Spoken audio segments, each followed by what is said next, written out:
Dear student class 9, इसमें हम आपको शंकु बताने जा रहे हैं।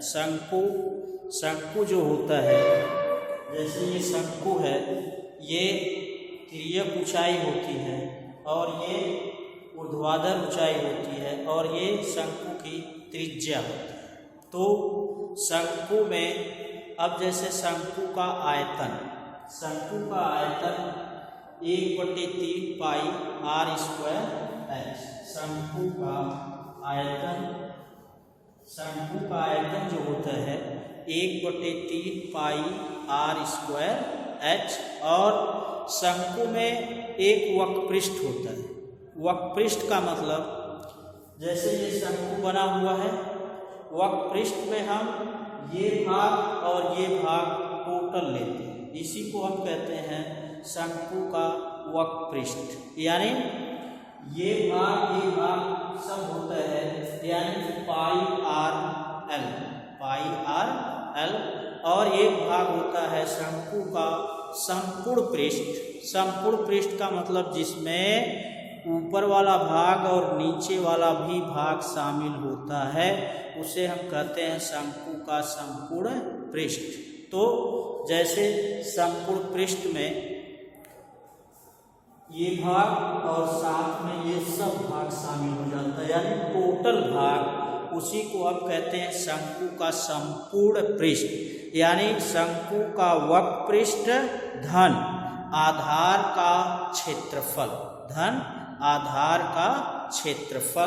तो जैसे pi r l plus pi r square, यानी उसमें आधार का क्षेत्रफल भी होता है प्लस शंकु का वक्रपृष्ठ होता है, उसे हम कहते हैं शंकु का संपूर्ण पृष्ठ। यानी शंकु में 3 चीज होती है: शंकु का आयतन, शंकु का वक्रपृष्ठ, शंकु का संपूर्ण पृष्ठ। तो शंकु का आयतन बेलन के आयतन का 1/3 भाग, और शंकु का वक्रपृष्ठ जो होता है पाई आर एल होता है, और जो संपूर्ण पृष्ठ होता है वह पाई आर एल प्लस आधार के क्षेत्रफल का स्क्वायर होता है। यानी 3 चीजें होती हैं। और शंकु जो है यह बेलन के पार्ट से कुछ काटा गया भाग होता है। एक ख्याल रहे, जो शंकु है वो बेलन के आयतन का 1/3 भाग होता है, यानी 1/3 बेलन के भाग का होता है। और शंकु का संपूर्ण पृष्ठ, ये ख्याल रहे, संपूर्ण पृष्ठ जो है उसके आधार का क्षेत्रफल प्लस शंकु का वक्र पृष्ठ होता है। और इसमें एक तिर्यक ऊंचाई, जिसको हम स्लैंट हाइट कहते हैं, वो हमारा होता है एल स्क्वायर बराबर r square plus h square.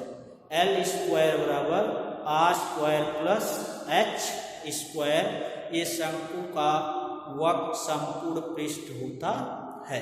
तो 3 चीजें हमने शंकु में बताया आपको। शंकु का आयतन क्या होता है 1/3 पाई आर स्क्वायर एच, और शंकु का वक्रपृष्ठ पाई आर एल, और शंकु का संपूर्ण पृष्ठ pi r l plus pi r square, या वक्रपृष्ठ धन आधार का क्षेत्रफल। तो इसी तीनों पे एक्सरसाइज में प्रॉब्लम दिए गए हैं, उसको आप हल करेंगे। अब जो नहीं आएगा उसको नेक्स्ट डे बताया जाएगा। Thank you. Dear student, class 11th में हम आपको सेट के बारे में बताने जा रहे हैं कि सेट आखिर क्या होता है। सेट हम उसे कहते हैं वस्तुओं के सुपरिभाषित संग्रह को समुच्चय कहते हैं। वस्तुओं के सुपरिभाषित संग्रह को समुच्चय कहते हैं। और समुच्चय में कुछ चीज़ें ऐसी हैं कि वो ये नहीं कि कुछ दिन तक रहें, कुछ दिन तक बात खत्म हो जाए तो उसे हम समुच्चय नहीं कह सकते। मतलब वो समुच्चय अगर समूह बना है तो बहुत दिनों तक रहना चाहिए, उसे हम समुच्चय कहते हैं। और समुच्चय कई प्रकार के होते हैं। जैसे पहला है समुच्चय रिक्त समुच्चय, एक है रिक्त समुच्चय जिसको हम इम्पटी सेट कहते हैं। रिक्त समुच्चय का मतलब होता है कि जिसमें कोई एलिमेंट ना हो। जैसे कुछ बात कही जाए उसके अंदर वो चीज़ ना हो। जैसे ये डेस्टर है, इस डेस्टर में कुछ नहीं है। अब ये कहा जाए कि डेस्टर पर रखे गए पेनों का समुच्चय, तो डेस्टर पे तो कोई पेन नहीं है, इसका मतलब ये रिक्त समुच्चय हो गया। और इसको हम फाई से प्रदर्शित करते हैं। फाई फाई फाई कैसे बनाते हैं? इस तरह करके ये हमारा फाई हो जाता है। इसको हम रिक्त समुच्चय कहते हैं, फाई एम्प्टी से। फिर दूसरा हमारा समुच्चय आता है एकल समुच्चय। एकल समुच्चय का मतलब जिसमें केवल एक अवयव आता है, यानी जिसमें केवल एक अवयव हो उसे हम एकल समुच्चय कहते हैं। जैसे डेस्टर पर रखे गए चाकों का समुच्चय, तो जैसे इस पर एक चाक है तो इसको हम एकल समुच्चय कहेंगे, यानी उसमें एलिमेंट में केवल एक अवयव हो तो उसे हम एकल समुच्चय कहते हैं। अब हमारा फिर तीसरा आता है परमित समुच्चय। तीसरा आता है परमित समुच्चय।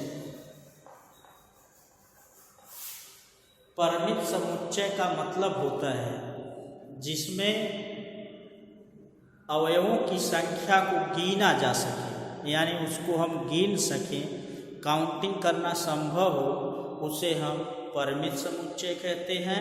फिर एक समुच्चय हमारा होता है अपरमित समुच्चय। अपरमित समुच्चय हम उसे कहते हैं जिसको गिना ना जा सके, जैसे अनकाउंटेबल। जैसे एक बोरा दाने में, एक बोरा में जो चीनी है उसके दानों की संख्या, इसको हम अपरमित कहेंगे। अपरमित क्यों कहेंगे? क्योंकि उसको हम गिन नहीं सकते, काउंटिंग करना संभव नहीं है, इसलिए उसको हम कौन सा समुच्चय कहेंगे? रिक्त समुच्चय कहेंगे। यानी उसमें काउंटिंग करना संभव ही न हो, गिनती करना न संभव हो, तो उसको हम अपरमित समुच्चय कहेंगे। जैसे एक बोरा चीनी के दानों की संख्या है तो उसको आप काउंट कर पाओगे? नहीं, गिनना संभव नहीं है, तो उसे हम कहते हैं अपरमित समुच्चय। अब रिक्त समुच्चय भी हो गया, परमित हो गया, अपरमित हो गया। अब दो समुच्चयों का सर्वनिष्ठ।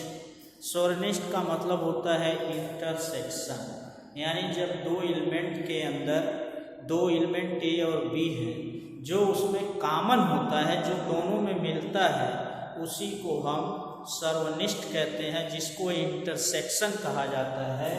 जैसे ए इंटरसेक्शन बी, यानी जो ए और बी दोनों में मिले उसको हम सर्वनिष्ठ कहते हैं। जैसे दो एलिमेंट मिल गया, लिखा गया, दोनों में जो मिलेगा उसी को हम सर्वनिष्ठ यानी ए इंटरसेक्शन बी कहते हैं। नेक्स्ट डे डियर स्टूडेंट आपको आगे बताया जाएगा। Thank you.